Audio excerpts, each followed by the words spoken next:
Hey guys, welcome back to part 3. Working here on the throat.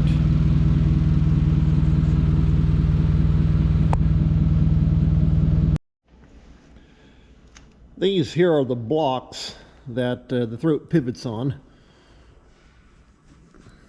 Go ahead and take this off. In fact, I'll take a putty knife and clean all the old grease and all that junk off there. Just trying to see here. I've never actually, I've had the throat off before, but I've never actually had this part here off. I called and talked to the guy that works at the Gleaner dealer that we work through. And the way he talked, the bearings basically just sit inside these things. So now I just got to figure out how to get the whole thing out of there. I see what looks like maybe they're full of dirt. Bolt head holes right here. That maybe is what holds this thing in place. Almost looks like it. Been cleaning here. Just getting all this old grease dug off this thing. Knocked down that scoop shovel.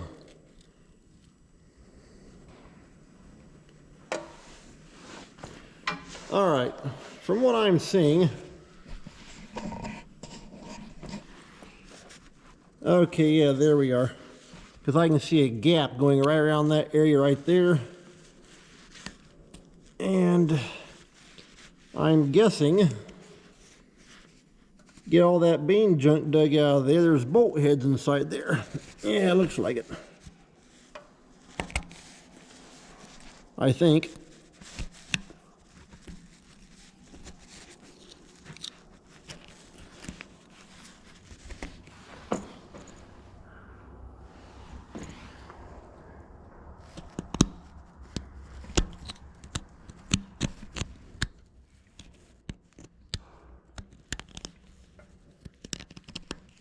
Well, you know what? That's not a bolt head.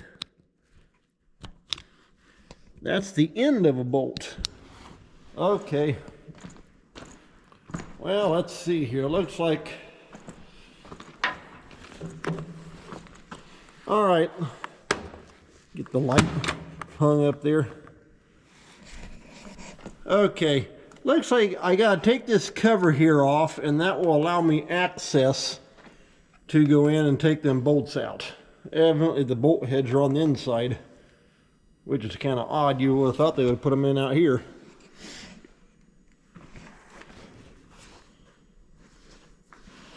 So, well, I'm gonna get my putty knife. I'm gonna keep cleaning. I want to get all that grease off there. That way I'm not having to work on all that. Getting the dirt dug out here on the right hand side, and once I start getting that opened up, you can see right there at the end of my finger right there, a notch. Over on their side is another notch you can see, and so those must be like a pillow block bearing. You flip them sideways, they come out that groove. And like the guy at the dealership told me, you got this spacer right here, and so he said those bearings are basically just pinched in there from, well, it would be the big pulley on this side, and then there's a bolt on this other side over here. I said take all that out yet and take that all apart, but so it don't look too awful bad. Thing is though, trying to get the shaft out of those bearings, probably ought to take and cut them out with the torch, would be my assumption anyway. But before I do any cutting, I'm going to disconnect that feeder house chain. I want to spin the thing, because like I say, when I had it running, I could hear like a rattle sound. So we'll see what we get into. All right guys, I just got done, well basically anyway, getting all the old dirt and everything cleaned out of this holder here on the left hand side.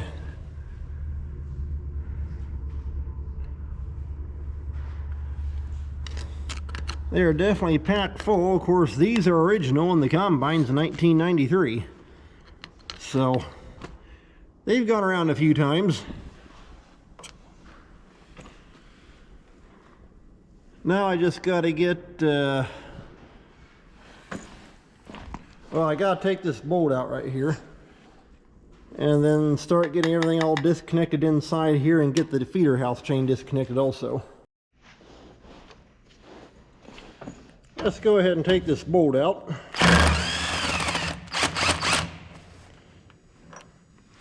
Alright, there's the bolt. Got a lock washer. Alright, got a big flat washer. And looks like that might be a spacer in there. Grab a screwdriver. Well, nope, I guess that's just a extended race bearing. Okay.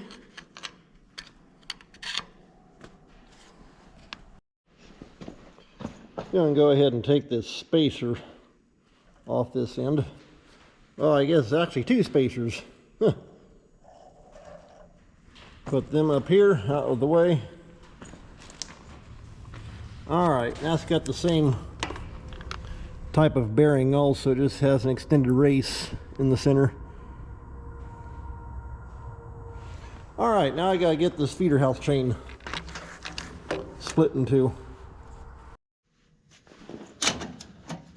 Go ahead and take this, well, if I can get the grip.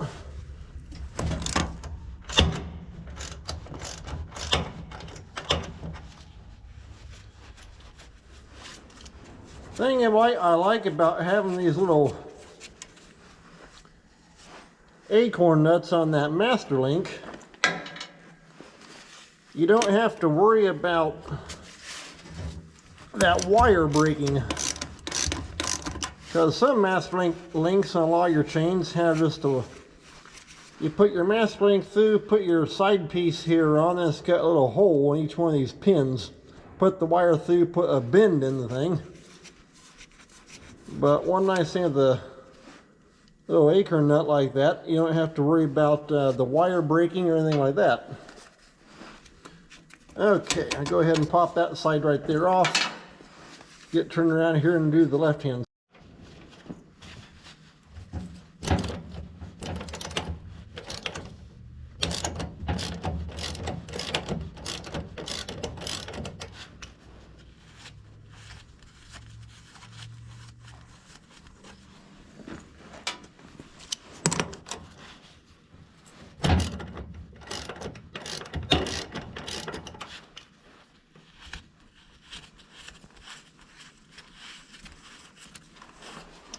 Alright, that's got all them off.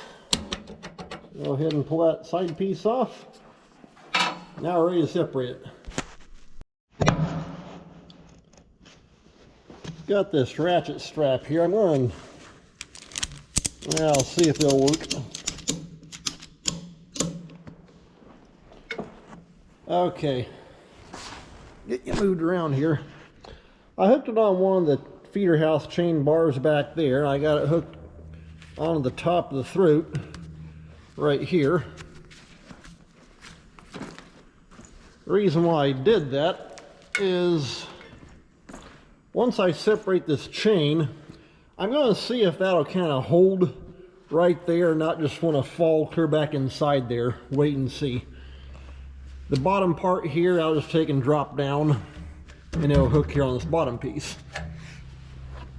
Alright, I put you back up on top of my head. Now let's see here.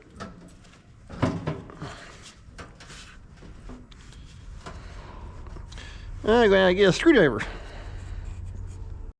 Small pry bar works also. Like I say, I don't know if that's going to work putting that strap in there. Who knows, it may not.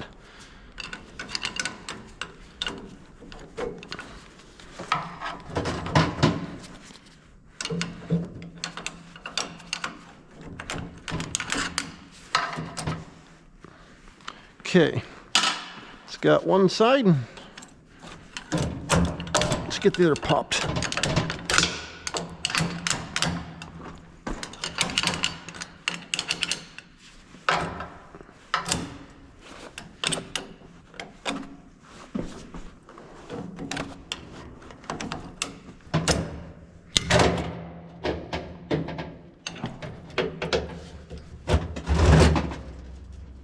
Well, that might hang there, or it may flip up and drop on down into the throat. It don't have that, it's laying clear on the bottom, so it don't have that far to go. Okay, I've just been laying all the parts and pieces right up here on top. It's not going to go too far. Now I just need to grab either a ratchet or, I'll probably just grab a ratchet, take these bolts here out and take that cover off. Okay, I got the chain all off. That ain't good. That's what I was hearing when I had the machine running.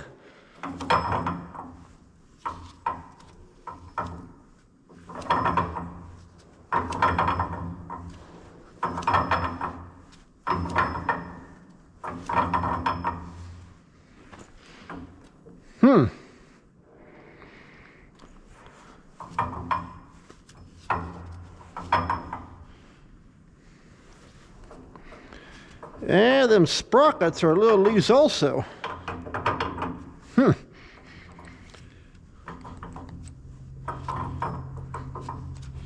Okay, there should be, yeah, two.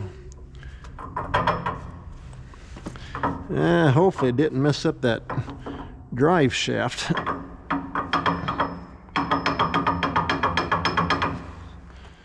Alrighty, well, that ain't good.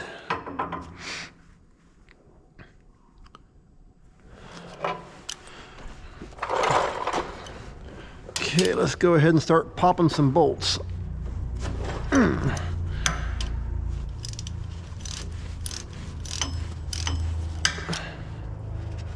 This should take that, begin to let that cover come off. Looks like there's 6 bolts altogether. 3 on top, 3 on the bottom.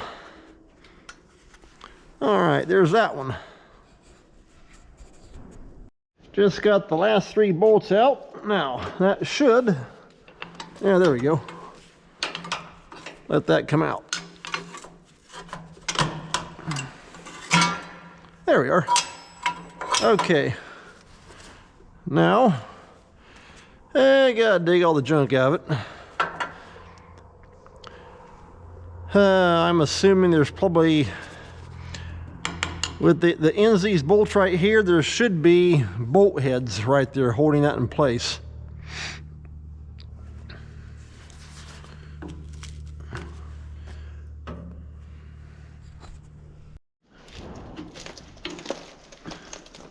Threw a chunk of cardboard down that would catch all this junk. All right, there we are. There's bolt heads.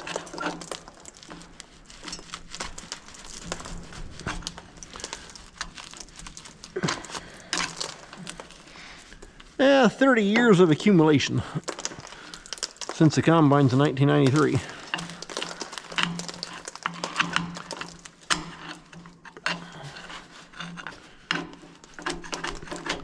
In fact, actually, come to think of it, the combine is actually a 70th, yeah, a 70th anniversary edition. It's got a little sticker on the side of it.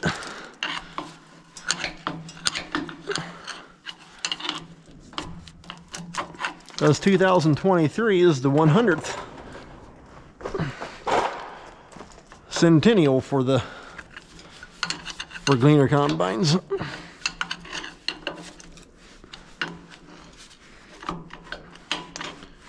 Okay, there we go. Get all that junk dug out of there. Now we grab a small screwdriver.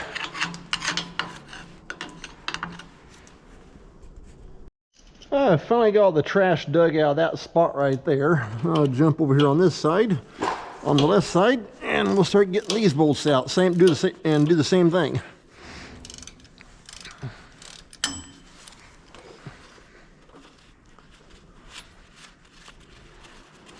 Got 3 on top, 3 on the bottom.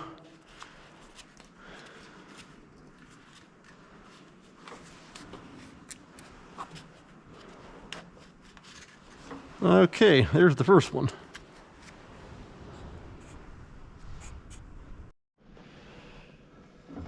I got this cover here off, and I got all that junk dug out of there also. When I talked to the dealership, I talked to the guy over there that works on Gleaner combines.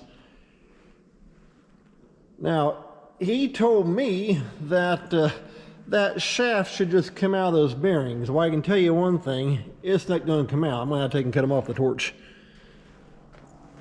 But then he said that with the sprockets, if you're going to be replacing them, he said what he usually does, he'll just take and chop them into the torch and done deal.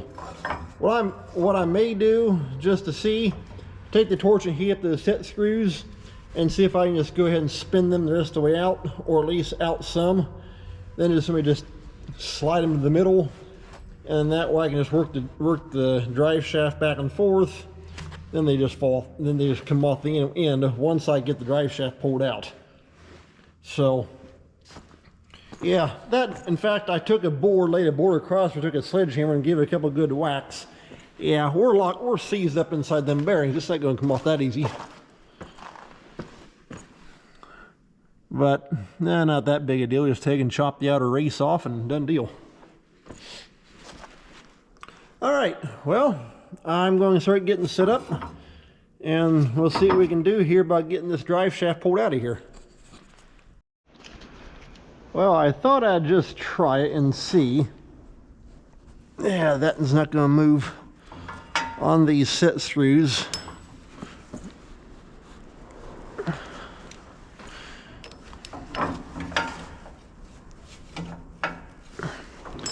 Yep, no budge on any of them.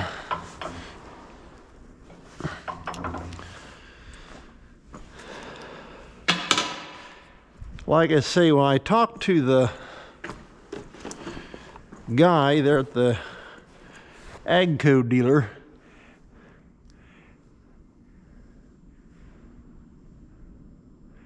now to hear him tell it, he said, yeah, that shaft should just pop out of them bearings. Yeah, right. They've been in there since 1993.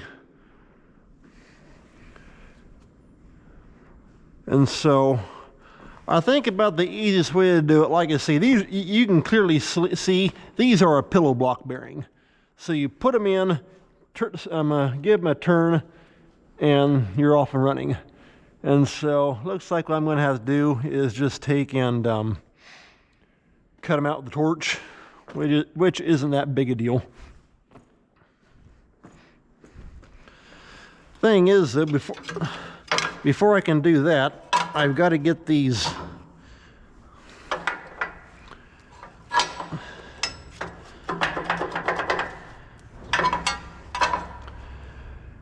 what I may try is take and heat these up right where those set screws are and just see if that will break the Loctite. I don't know. Being red Loctite, it probably won't. If not, I'll just do like he said, cut them in two. Done deal.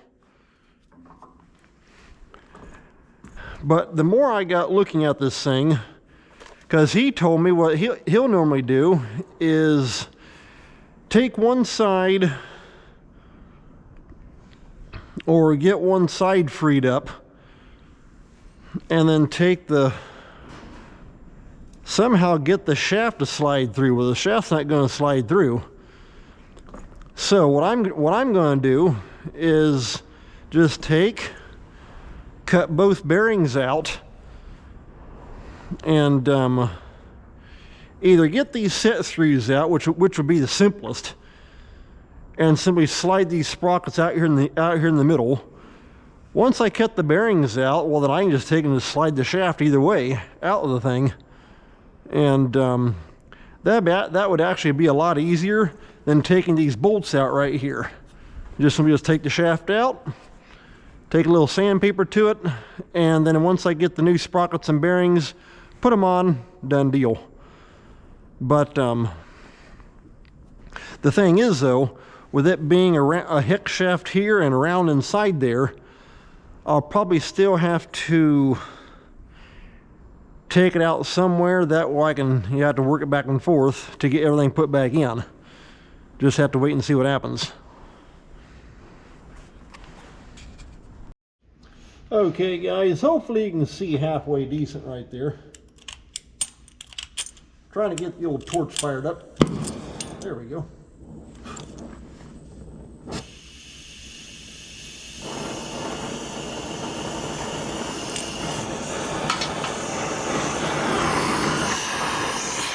I want to try it on one of these set screws and just kind of heat it up right around there and see if that'll kind of break it loose.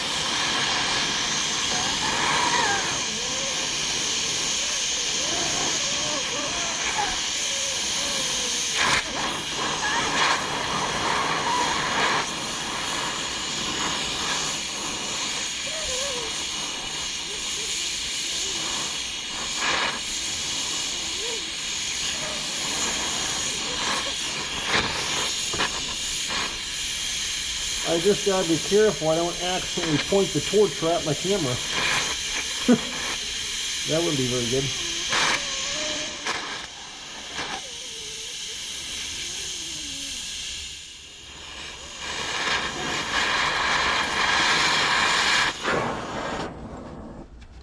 Okay, now let's grab the Allen wrench.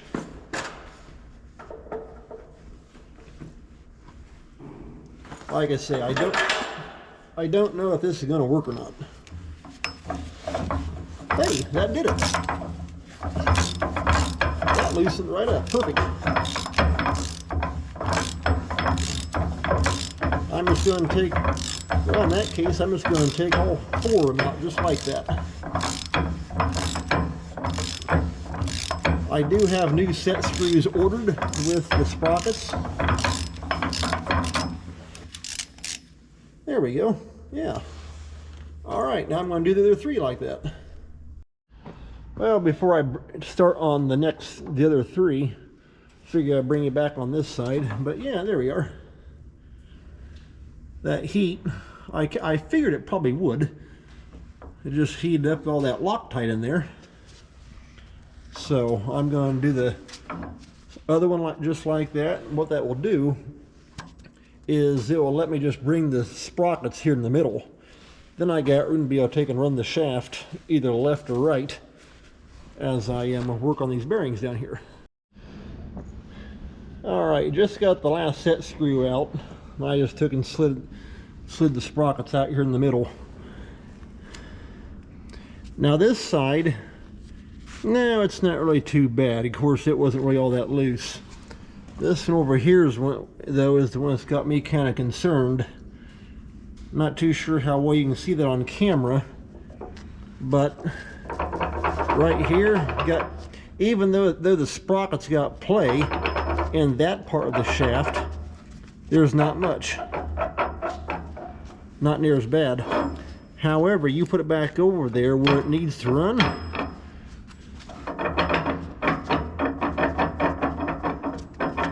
got all kinds of play. And I hadn't exactly planned on replacing that shaft, but we may be putting a whole new drive shaft in also. I wish I could find a machine shop that could take and just machine that back up.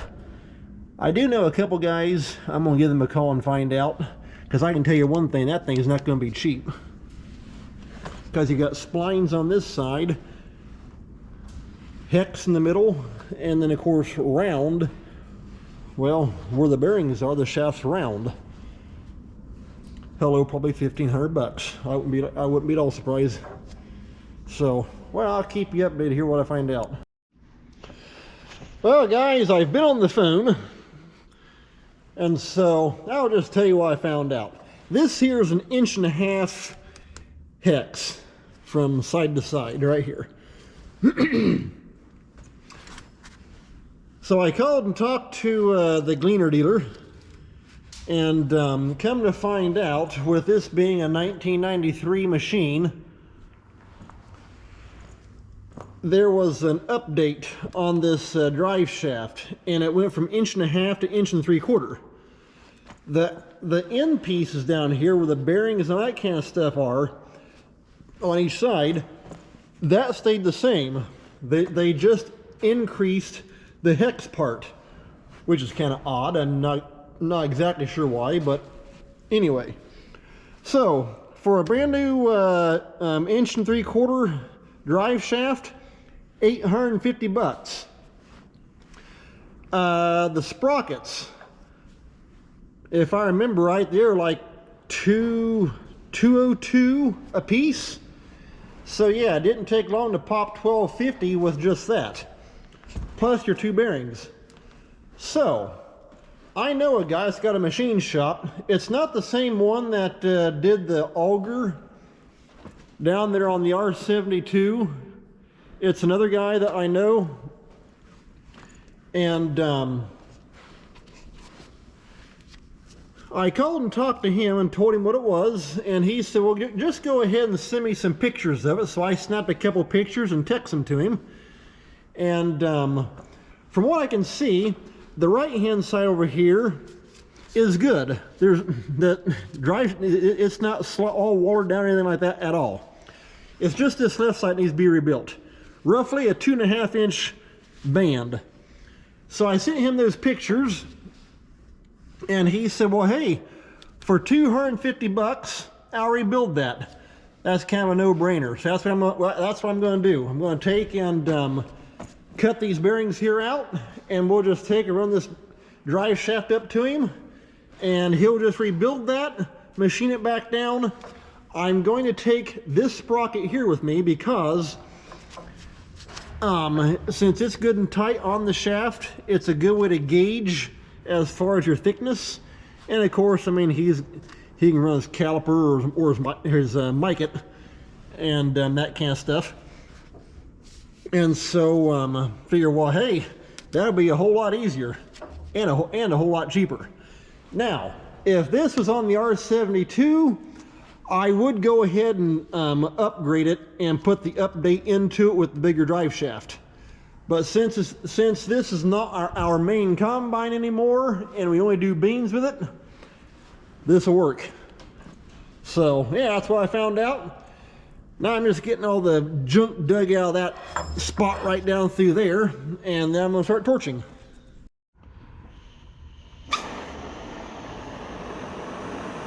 Okay, I got all the junk cleaned out from behind them bearings.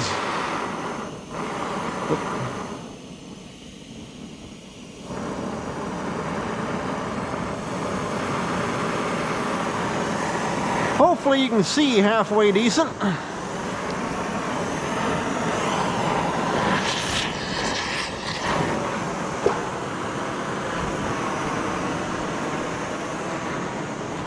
Gonna have to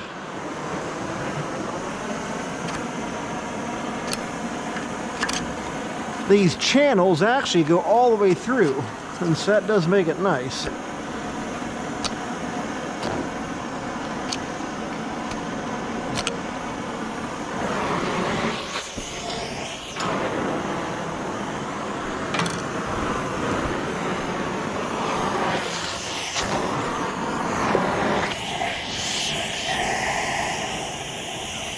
Gotta watch I don't end up cutting that ratchet strap right there.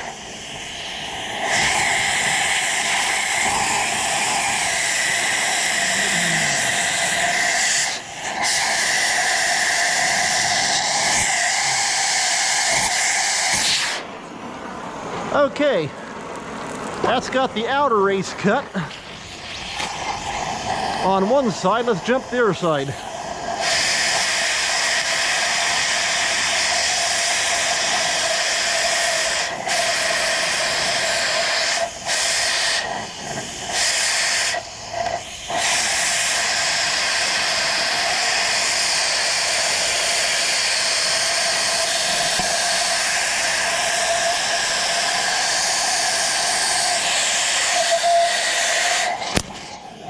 Come on, let's go.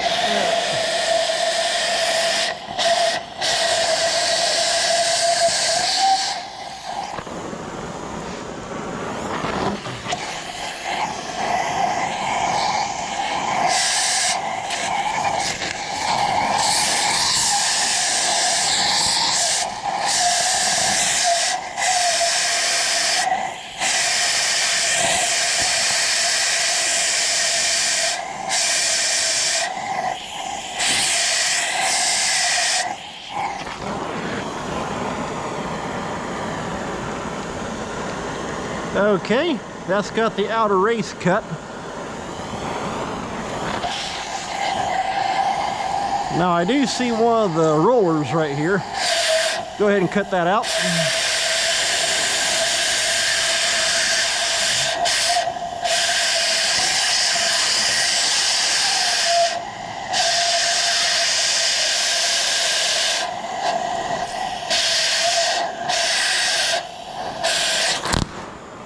Come on. All right. Hopefully you can see that halfway decent.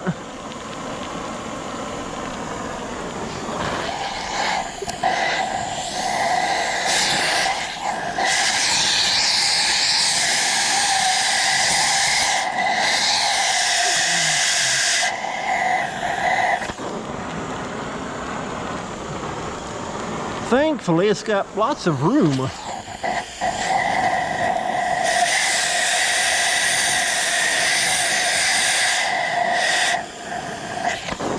Okay.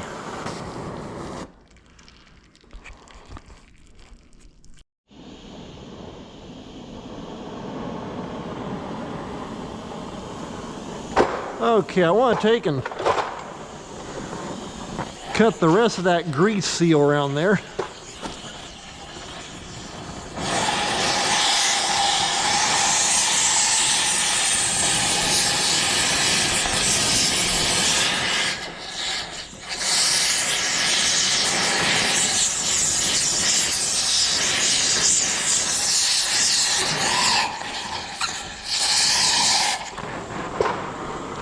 Better wash that work light, don't get it too hot. In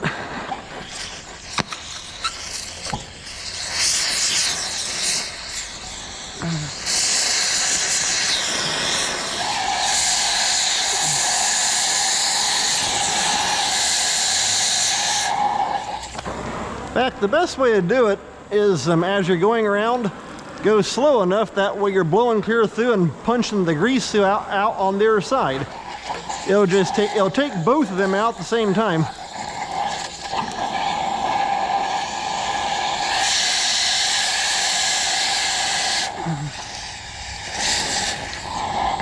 Now I can't see nothing. There we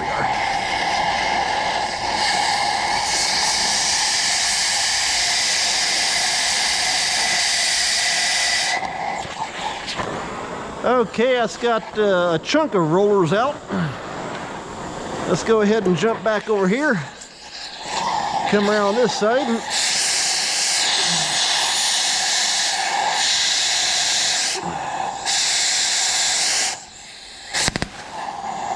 Come on.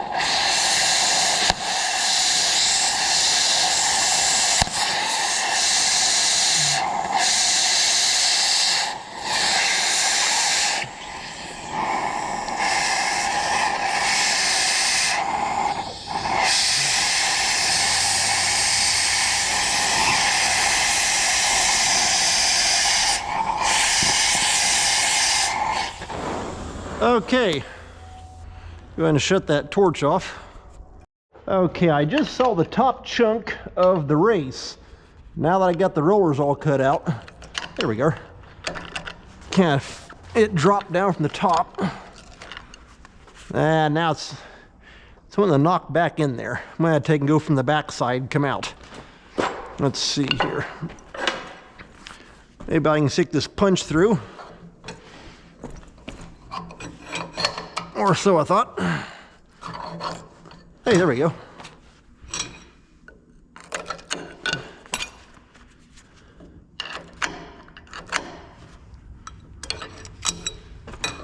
Nope, not quite enough.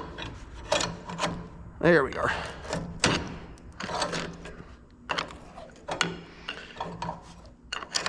that's all I want for now. I'll just get that out of there. Now,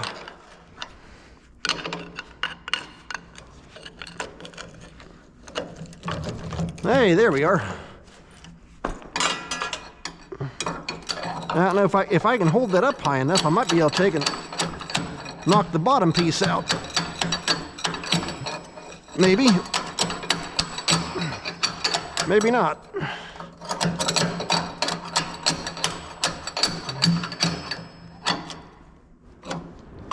It's got those, what's left of the old grease seal because I didn't cut it. Let me grab a hammer.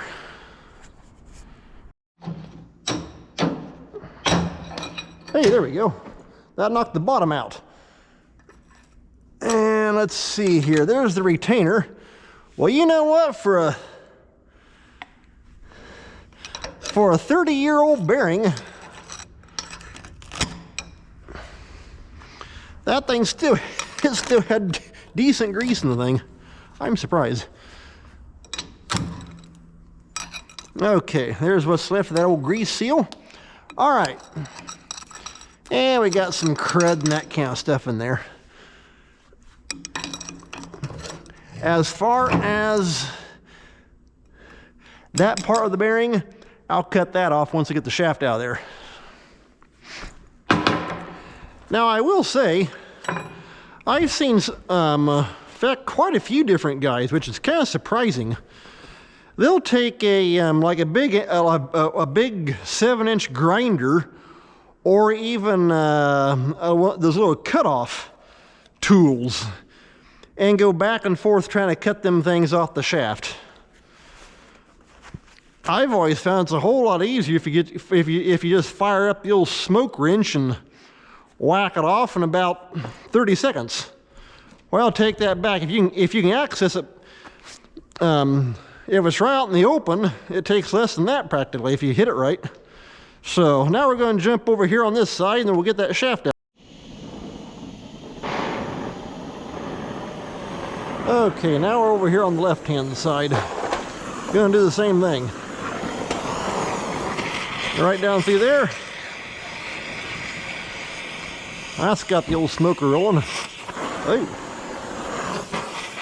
That's burning out all that old junk in there. You know what? I better move that light.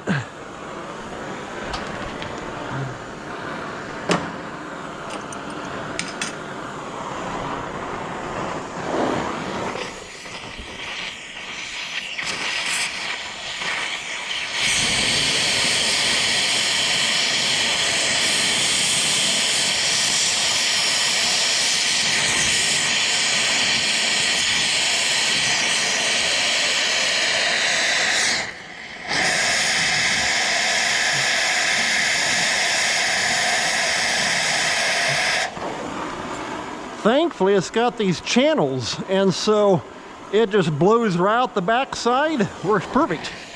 I like that.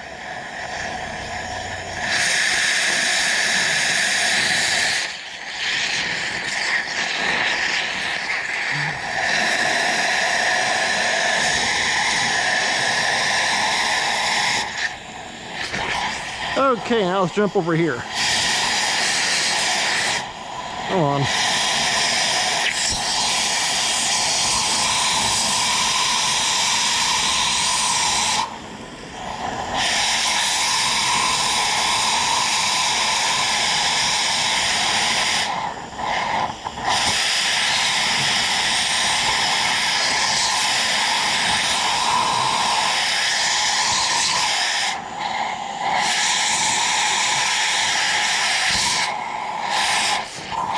Okay, let's go ahead and take out the grease seal. We'll go right, just like we did before, right on the top.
Okay, trying to get that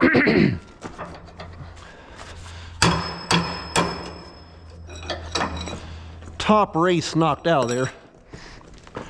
On this side, and there where that bearing sits, it's kind of tapered. And so everything is essentially set from this side as far as where your drive shaft sits at.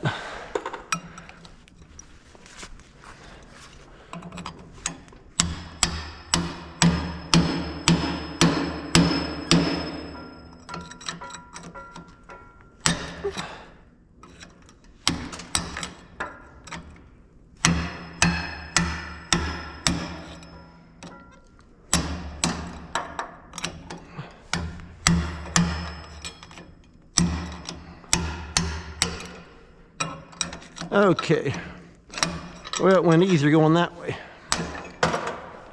Okay, there's that piece. Go ahead and drag that out of there. At least one good thing right here, that's the only spot where I got some chaffy junk and that kind of stuff. And so I don't have to worry about anything flaming up. It can't go anywhere. All right.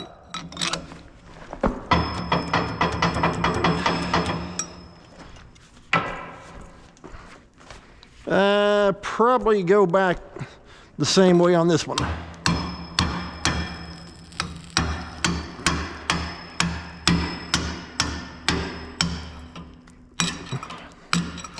Well, it's also kind of driving the shaft with it.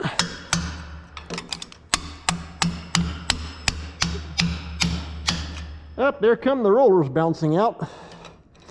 Hey, anybody need some double or triple watt buckshot for your shotgun? That'd probably work pretty good.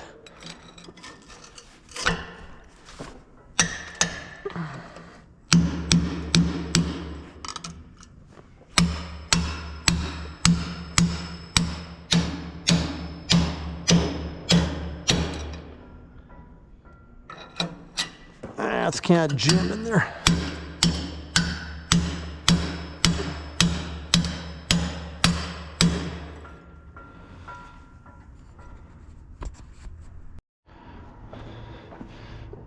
Okay, let's see if we can get that. There we go, finally.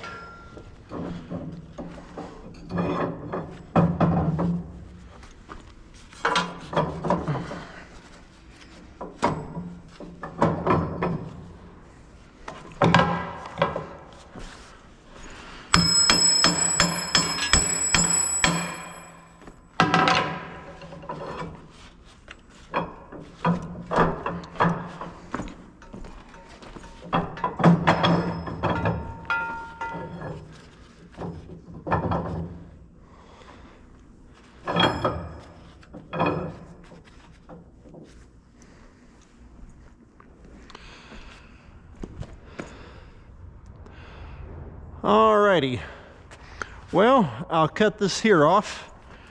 I'll cut the race off right here, and that should have it.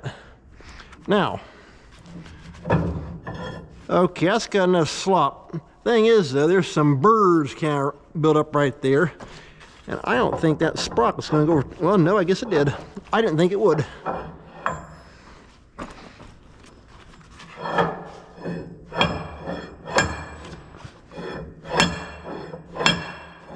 I didn't know there might be a slight chance it might take and knock that old race off. It's not going to go anywhere.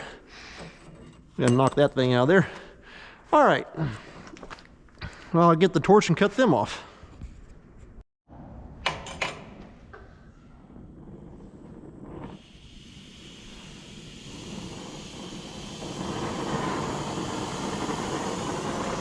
Okay, let's go at the first race here. And cut out. Let's see, which way do you want to start on this thing? I may actually want to go the other way.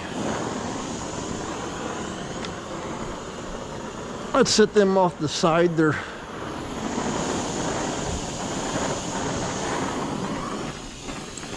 There we go, that's better. Hopefully you can see halfway decent.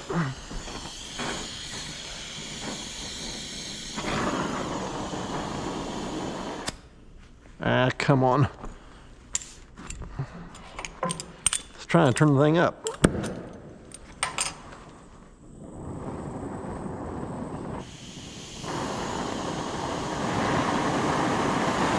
There we go, that's better.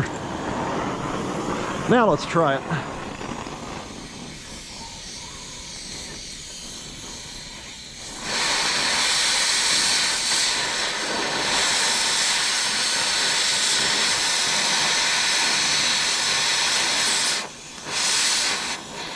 Come on.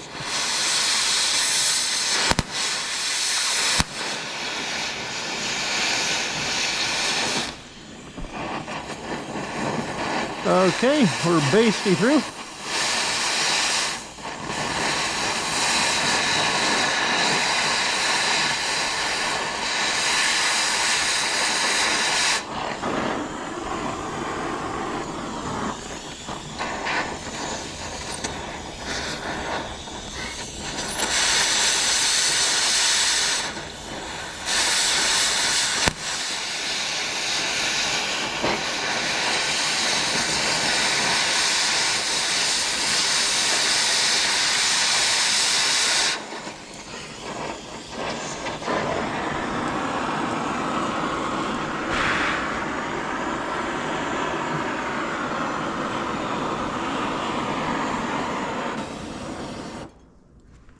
Okay, that should have it.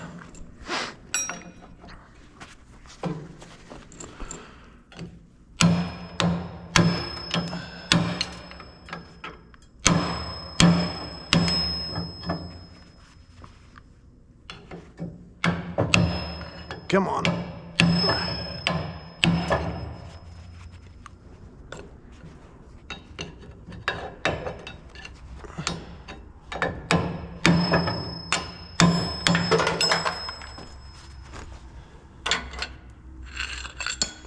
Let that thing sit there. Oh, gotten just a little bit of a nick in the thing, but that's not going to hurt anything. Take some emery paper, sand that off, never even know it. Okay, there's one.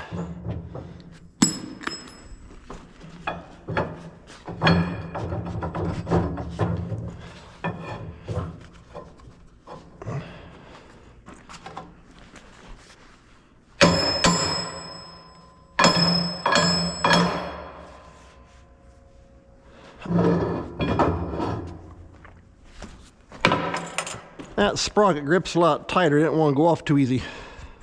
Here, it's just like that side, so same thing. We'll go ahead and, there we are.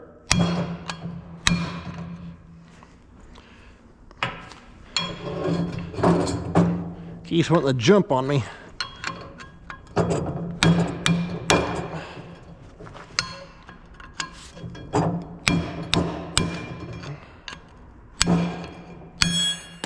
There we go.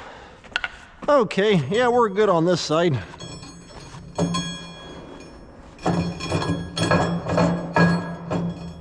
Okay, that's got the hex shaft out of it.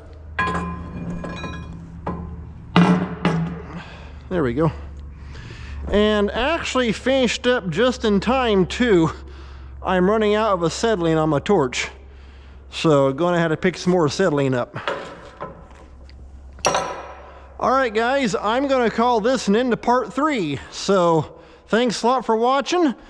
Part 4 will be putting it back together. So take care. We'll see you next time.